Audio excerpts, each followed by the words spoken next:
चलिए सीधे मुद्दे पर आते हैं। हमारे हाथ जो सोर्स लगे हैं उनमें एक बात पढ़कर तो दिमागी घूम गया। हाँ बिल्कुल। भारत की सबसे पुरानी करीब 2 अरब साल पुरानी पर्वत श्रृंखला अरावली, उसका 91.3% हिस्सा रातों रात कानूनी सुरक्षा के दायरे से बाहर हो गया है। 91.3%।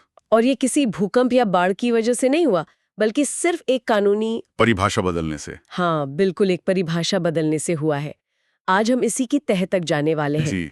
हमारे पास सरकार की अपनी एक बहुत बड़ी विस्तृत कार्य योजना है, और दूसरी तरफ इस पर हुई एक बहुत तीखी सार्वजनिक बहस के अंश भी हैं। हमारा काम यहाँ किसी का पक्ष लेना नहीं, बल्कि इस राजनीतिक शोर शराबे से परे जाकर ये समझना है कि आखिर चल क्या रहा है। बिल्कुल, हम ये समझने की कोशिश करेंगे कि एक छोटे से तकनीकी से दिखने वाले बदलाव का असल में मतलब क्या है। हाँ, इसके जमीनी परिणाम क्या हो सकते हैं, और सबसे जरूरी बात, ये सरकार की अपनी घोषित पर्यावरण नीतियों के सामने कैसे टिकता है। खासतौर पे तब जब पूरा उत्तर भारत पहले से ही हवा की खराब गुणवत्ता के संकट से जूझ रहा है। सही बात है। ठीक है, तो चलिए इसकी परतें खोलते हैं। ये पूरा खेल ये एक सुप्रीम कोर्ट के आदेश पर टिका है। जी। और आदेश क्या कहता है कि अब से कानूनी तौर पर अरावली पहाड़ी सिर्फ उसी जमीन को माना जाएगा। हाँ, जो अपने बेस से आधार से 100 मीटर या उससे ज्यादा ऊंची हो। 100 मीटर। हाँ, 100 मीटर की ऊंचाई। पहली बार में सुनने में तो बड़ा वैज्ञानिक सा लगता है ना? बिल्कुल, एकदम साफ पैमाना कि एक लाइन खींच दी, इसके नीचे कुछ नहीं, इसके ऊपर पहाड़ है, मामला साफ। लेकिन आलोचक इसे एक तकनीकी धोखा कह रहे हैं। और वो ऐसा क्यों कह रहे हैं ये समझना जरूरी है। जब आप इस एक अकेले नियम को पूरी अरावली रेंज पर लागू करते हैं, जो गुजरात से दिल्ली तक फैली है, हाँ, तो नतीजे चौंकाने वाले हैं।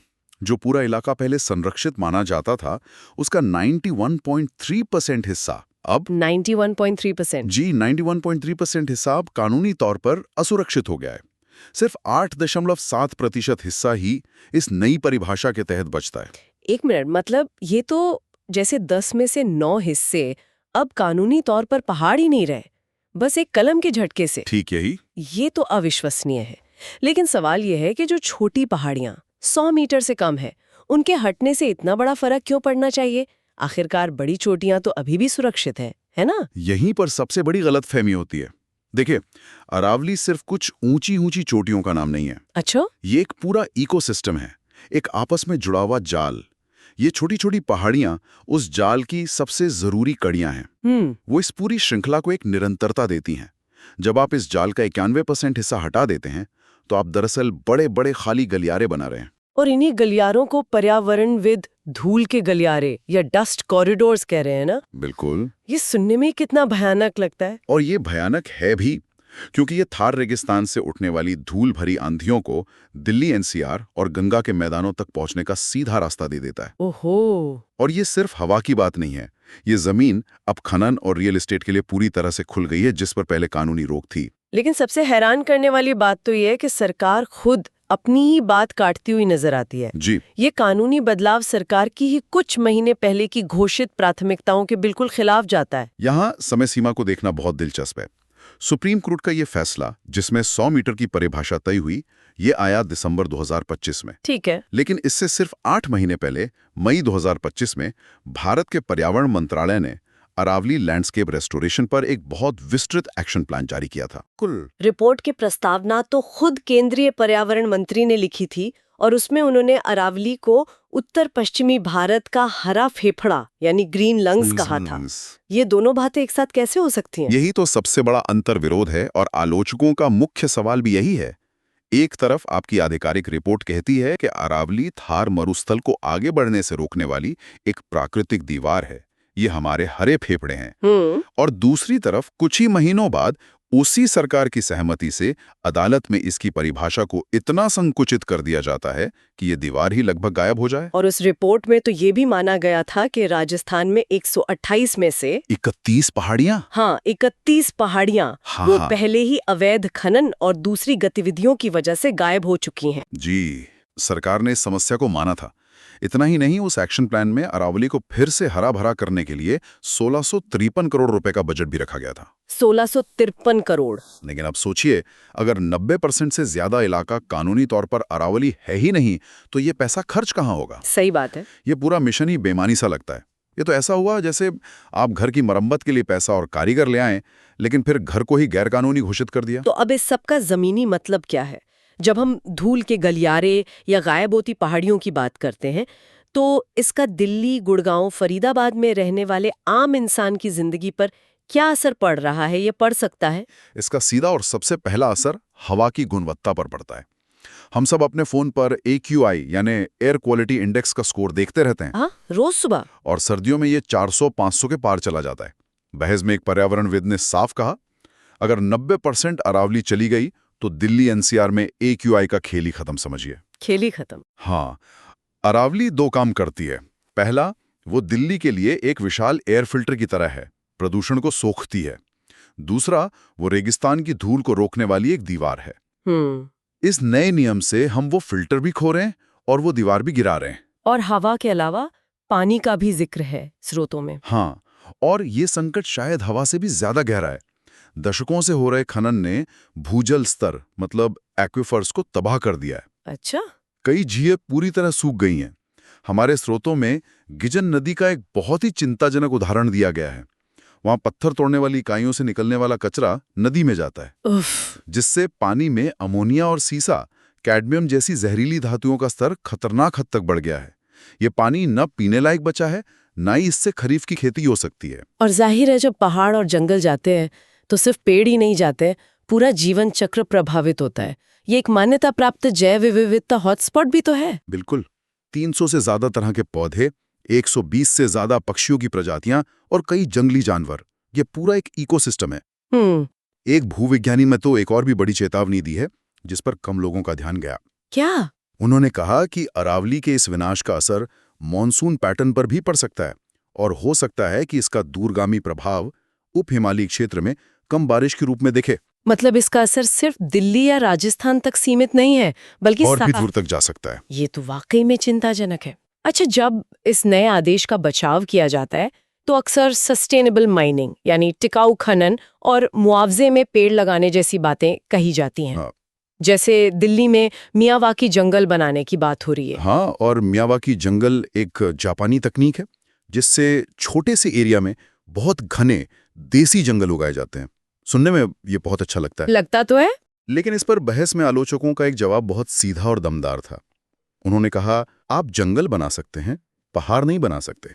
आप जंगल बना सकते हैं, पहाड़ नहीं बना सकते। ये बात सीधे दिल पर लगती है। क्योंकि उनका तर्क ये है कि आप कुछ हजार पेड़ लगाकर उस 2 अरब साल पुराने भूवैज्ञानिक ढांचे की भरपाई नहीं कर सकते, जो लाखों लोगों को रेगिस्तान से बचाता है। सही बात है। जो भूजल को रिचार्ज करता है और जो पूरे इलाके के मौसम को नियंत्रित करता है। एक पहाड़ जो काम करता है, वो एक बनाया हुआ जंगल कभी नहीं कर सकता। बहस में एक और बहुत गंभीर आरोप लगाया गया, जिसका जिक्र हमारे स्रोतों में है, मिलीभगत वाला भ्रष्टाचार या कोलूजनल करप्शन। जी। ये सामान्य भ्रष्टाचार से अलग कैसे है? ये एक बहुत महत्वपूर्ण बिंदु है। सामान्य भ्रष्टाचार में कोई मौजूदा कानून को तोड़कर फायदा उठाता है। ठीक है।